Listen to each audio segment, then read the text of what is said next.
All right. I gotta not laugh too hard because we're having tech issues. Okay, so one thing to note right off the bat.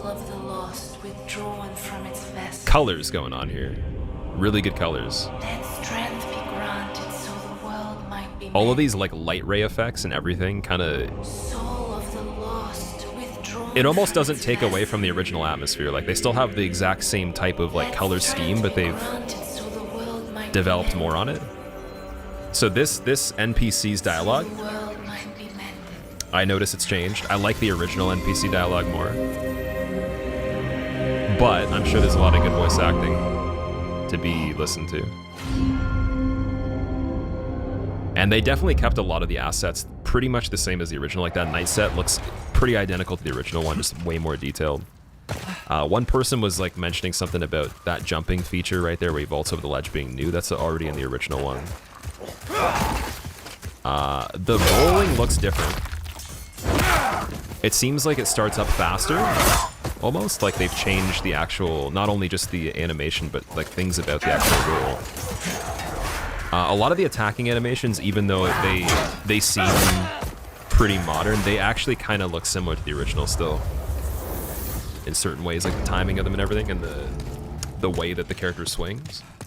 The same with the running animation too. It's very similar to the original. With the added footstep effects that are new. The sound design in this sounds really good. That's one thing that is pretty cool.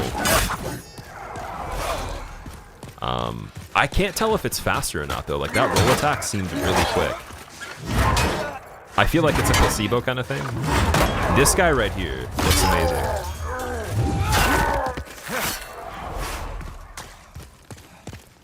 So in the original game, those knights did not look that good at all. They look fantastic in this one, and he shield bashed the hell out of them. So I mean,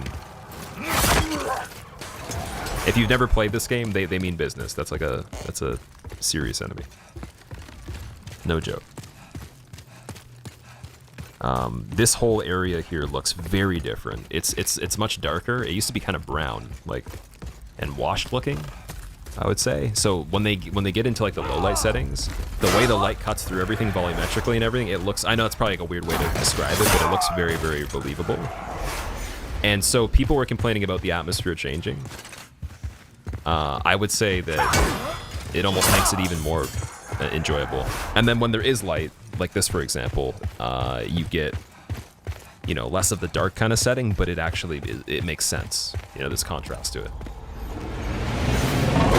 All right, so here with the Vanguard, his moveset's pretty much the same from what I remember. It seems like the hitboxes have been changed though. Like it looks a lot less janky overall with the way that the maneuvering is happening. Like even the blocking of that looks very, very tight. And then the you died is still very basic too. All right, Armored Spider. This is interesting. So there's one thing to mention coming up with that. Again,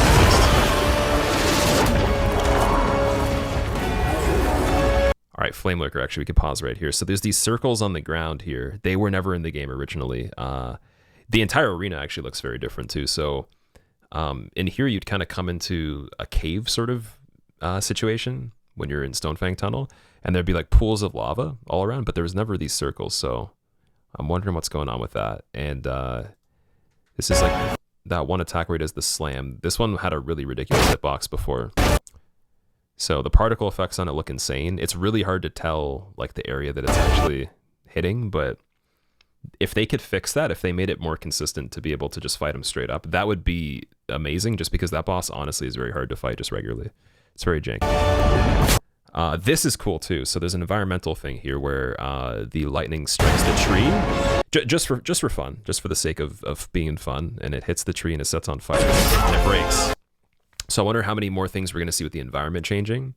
And then that also kind of begs the question of with World Tendency, there's a particular thing where I remember a staircase being completed that is broken if you have the particular tendency for it. So I wonder what kind of shortcuts or environmental things will be changed outside of that, if there is anything like that. Or if the tendency is going to be kept the same and it's going to be explained to the players as this is what, you know, black and white tendency is, or the soul tendency.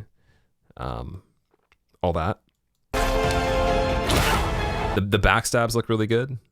This area back here, like everything with the lighting here just has like way more atmosphere to it. It's almost kind of hard to like look at this and then go look at the normal one because it's like just so much more believable as an area. Before it kind of seemed a little bit weird. So very, very cool. This is Latria again. So even these guys, they actually kind of have like, you can see their faces clearly. They kind of have like an expression. And so this is the one attack from Armored Spider where normally it would do an explosion and you'd have to kind of back up. So it actually fills with oil here and then sets all of this on fire. I believe it's basically replacing the explosion, but it looks way better. And that's cool. That's actually a really, really straightforward way to read the attack, in my opinion, compared to before. This Reaper dude, insane particle effects and everything. Again, it's like I can't even compare it to the original. It's just so much better. Also quote that in the comments and make fun of me if you want, but of course it's better. But yeah, I think that a lot of these things that we're seeing too with like these projectiles and explosions, all these weird things that or all the things that were weird in the game before, if they can be fixed and made a little bit tighter, it almost kind of seems like they'd have to also bump up the difficulty to accommodate people that have played all the newer games too. So that's one concern that I have. So I guess we'll see exactly what happens with difficulty. I shall await thy return, Slayer of Demons. That dialogue sounds very good at the end there. That sounds really good. Also, I guess some other questions I would have would be PvP related, and then also if there's that Archstone that's going to be included in the game, or if they're going to do DLC and how they would do that.